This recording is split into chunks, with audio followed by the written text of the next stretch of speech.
Hello everyone! In this week's video I'm going to be answering common questions I get related to digital art.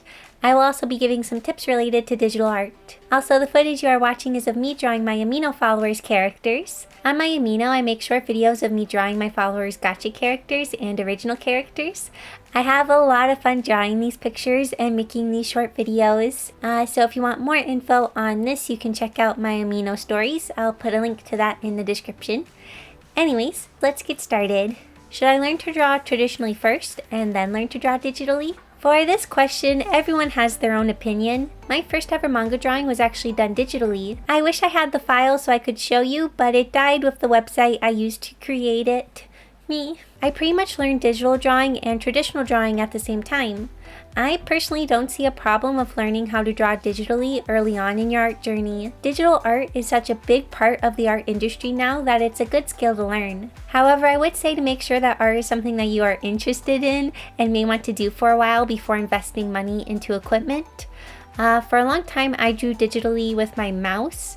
After about a year of drawing, I got a Wacom bamboo tablet as a Christmas present. I'm not saying you need to draw with a mouse for a year. That would be really tricky. Just make sure art is something you are definitely interested in before spending a bunch of money. Is the insert tablet name here good for beginners? This is a question I get asked a lot, especially when I review tablets. People often ask, is this tablet good for beginners? If you don't know what a drawing tablet is, it is basically a device that you plug into your computer and it allows you to draw.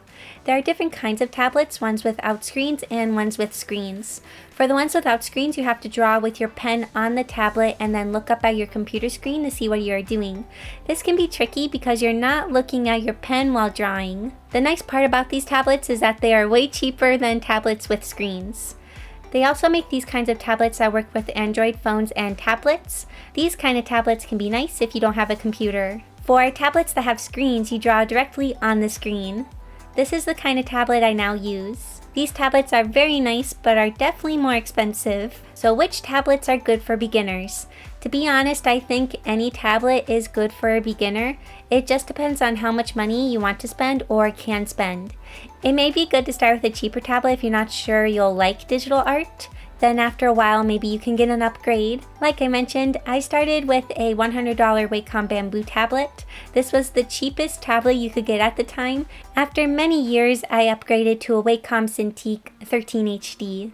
What program do you use? I use Clip Studio Paint. There are two versions, a Pro version that is $50 and the EX version that is $219.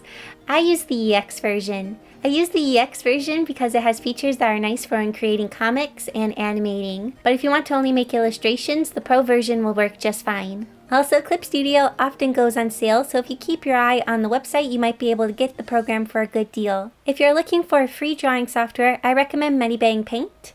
It is available for PC, Mac, Android, and iPhone/iPad. It's a really nice software that gives you the essentials to get an illustration done. I got a drawing tablet, but I'm not good at drawing on it. What should I do? This question is usually directed towards tablets with no screens. When I got my first tablet, I was super excited. I was finally going to be able to make amazing art on the computer. Well, I found out that my tablet was actually kind of tricky to draw on. It was really hard to draw while having my hand on the tablet, but then also looking up at the screen. The only advice I have for this is to use your tablet a lot. Try to use the tablet as often as you can. Use it like a mouse when you're browsing the internet. If you don't have enough time to draw a picture, just take a couple of minutes to draw some lines, circles, and simple shapes. Basically, you just need to let yourself and your muscles and your muscle memory and your coordination get used to the tablet. So those are the common questions that people ask me. Now let's move on to the tips. Let yourself get used to the user interface of your drawing software and don't be afraid to play around with the settings. One of the hardest parts for me when I started drawing digitally or get a new software is remembering where everything is so that I can easily do what I want to do. It's really difficult at first because you're trying to remember where everything is and you always have to think about it like, oh, where's this, where's that? But after some time, you'll start to build up your muscle memory, and so you won't have to really think about it any longer. You'll just kind of be able to do it without thinking. Like when I want to add a new layer, I don't think to myself, where's the add layer button? I just drag my hand to where it is and I don't really have to think about it. I remember one time I had to draw on the family computer instead of on my computer. It had an older update of Clip Studio on it and I was too lazy to update it. Well, the add new layer button was located in a different spot, so my hand kept going to the spot where it's usually located on my computer, and it was really frustrating because I kept taking my hand to the old spot instead of to the new spot. So yeah, getting new drawing softwares is always really tricky. So try to give yourself some time to build up your muscle memory and to learn where everything is. Also, don't be afraid to play around with the tools and the settings. I used to hardly play around with the settings of the tools in my drawing software because I was afraid I would mess them up somehow, maybe break something. But this resulted in me not knowing a lot of the cool features that my program had. For many programs, they have a reset feature that will reset the tools to their factory settings. So what I would do is I would play around with the settings, figure out what they did, and then I would click the reset button. Or if you can't find a reset option, you can make sure to remember what the setting was before you changed it, and then change it to see what the setting does, and then change it back. I'll also do that sometimes. Like I mentioned, if you don't let yourself play around with the settings, you might miss out on some really cool features. Layers are your best friend. When I first started digital art, layers were super duper confusing and I didn't like them very much. But if there's one thing you should learn first when getting into digital art, it is layers. Layers are like clear sheets of paper that you stack on top of each other. Layers are amazing because you can draw your drawing on one layer and then color it on a different layer, but because your coloring is on a different layer, it won't affect your drawing. The hardest part about layers is usually just understanding how to place and organize them. Basically, whatever layer is on top will be on the top in your art. It won't get covered up by layers that are under it. Another feature that is really useful is layer folders. Many softwares have layer folders. They can help you keep things neat and tidy. I usually make a folder for my line art and another folder for my coloring. How many folders I use depends on the picture.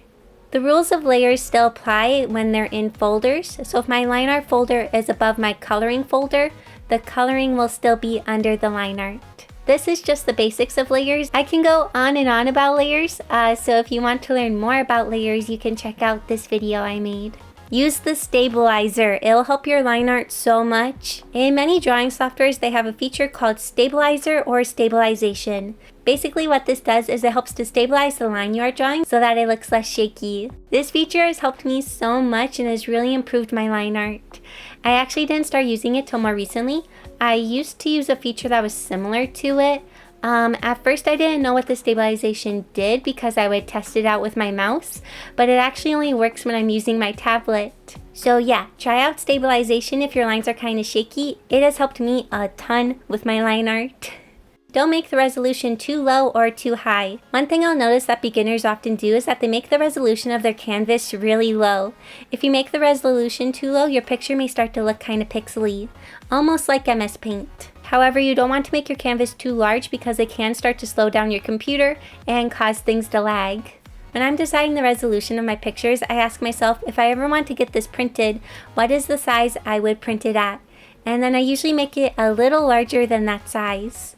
If I'm just sketching randomly, I work at something around 1500 for the resolution because I'm just casually doodling. Now you can change the resolution of your canvas after you make it, but you shouldn't scale up the resolution. This will make things look kind of pixely if you drew something at a lower resolution.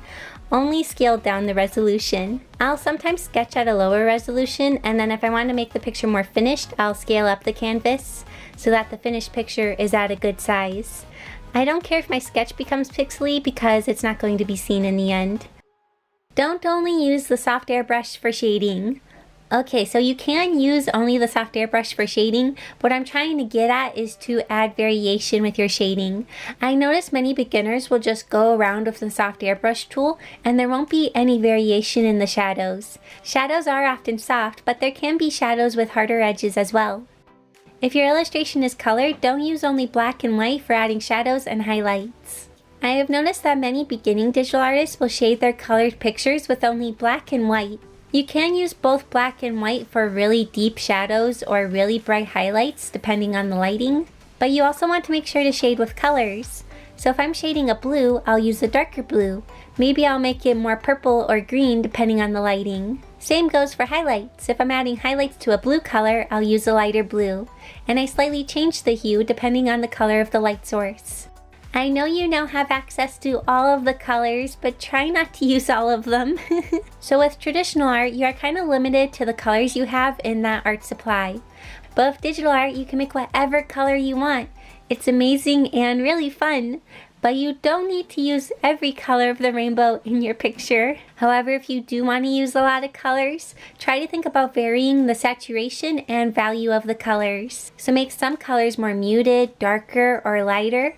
If you make all of the colors the same saturation and value, the colors may start to feel a little bit overwhelming, especially if they're really bright colors. Learn keyboard shortcuts. Back when I was a beginner, I would always think to myself, I'll just press the buttons that are in the program. I don't need to learn the keyboard shortcuts because it just felt overly complicated.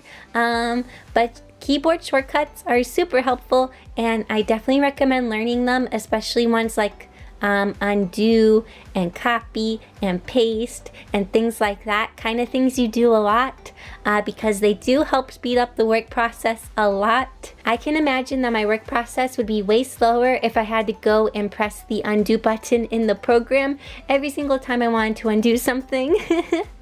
And this one is very important and helpful, at least it is to me. Flip your canvas. So when you're drawing, you often get used to what your drawing looks like. You start to go blind to the things that may look kind of off about it. Flipping your canvas helps you see the picture with fresh eyes. It's easier to see the things that look kind of off about it. Being able to flip my canvas helps me a lot. It can also kind of kill my confidence. Wow, this is looking pretty good. I'll flip the canvas to see if there's anything that needs fixing. So those are my tips for beginning digital artists. Also, here are the finished pictures that I drew in this video. Thank you so much to everyone on Amino who submits their characters for me to draw them. I always have a lot of fun drawing them. Anyways, I hope you enjoyed this video, and I'll see you all next week in my next video. Bye! To you that are starting to get into should I learn to draw? I use the EX version because it has EX is so hard to say. EX, yeah. Your eye on the website, you might be able to the